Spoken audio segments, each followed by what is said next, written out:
Hi friends, എല്ലാവർക്കും നമസ്കാരം. അപ്പോൾ ഇത് നമ്മുടെ താരപ്പെരുക്കം മറ്റേ നരമ്പൻ എന്ന് പറയുന്ന ഒരു ഇനത്തിൽപ്പെട്ടതാണ്.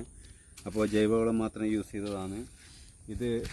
അതിൽ ഇപ്പോൾ കായ പിടിച്ചിരിക്കുന്നുണ്ട്. ഇത് വള്ളി ഒരു സാധനം കെട്ടി വെച്ചെന്താ വെച്ചെങ്കിൽ ഇത് നമുക്ക് വിത്തായിട്ട് യൂസ് ചെയ്യാൻ വേണ്ടിയിട്ടാണ്. പിന്നെ അതുപോലെ ഇതിൽ പിടിച്ചുകൊണ്ടിരിക്കുകയാണ്. അപ്പോൾ ഇത് നിറച്ചും നമുക്ക് എത്ര കണ്ട് ഇത് പിന്നെ പടർന്ന് പോകാൻ പറ്റും, അത്ര കണ്ട് ഇതിൽ കായ് വരുന്നതെന്ന് പറയാനുള്ളത്. പിന്നെ കായ് വെച്ചെങ്കിൽ ഇത്ര പോലെയാവും, കുറച്ചും കൂടി വലുതാവും. പിന്നെ നമുക്ക് കറികൾ വെക്കാൻ, സാമ്പാർ അങ്ങനെയെല്ലാം വെക്കാൻ വേണ്ടിയിട്ട് നല്ല സാധനമാണ്, നല്ല ടേസ്റ്റുള്ള സാധനമാണ്. പിന്നെ ഇതിപ്പോൾ പിടിച്ചു വരുന്ന അത്രേ. ഓക്കെ.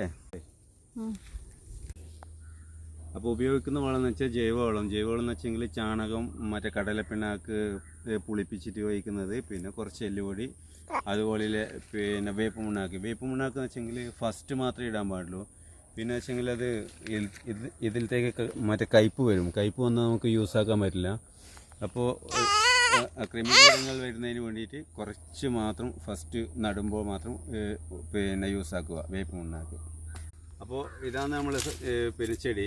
അപ്പോൾ എല്ലാവരും മാക്സിമം ഒരു ചെടിയും കൂടിയും വീട്ടിൽ നട്ടിട്ട്, അതായത് കൃഷി എന്നുള്ള ഒരു ഇത് സംരംഭം ചെയ്യാൻ നോക്കുക. വലുതായിട്ടില്ലെങ്കിലും ചെറുതായിട്ടും കൂടിയും ഞാനൊരു കർഷകൻ എന്ന് പറയാൻ വേണ്ടിയിട്ട് കൃഷി ആരംഭിക്കുക എല്ലാവരും. ഓക്കെ.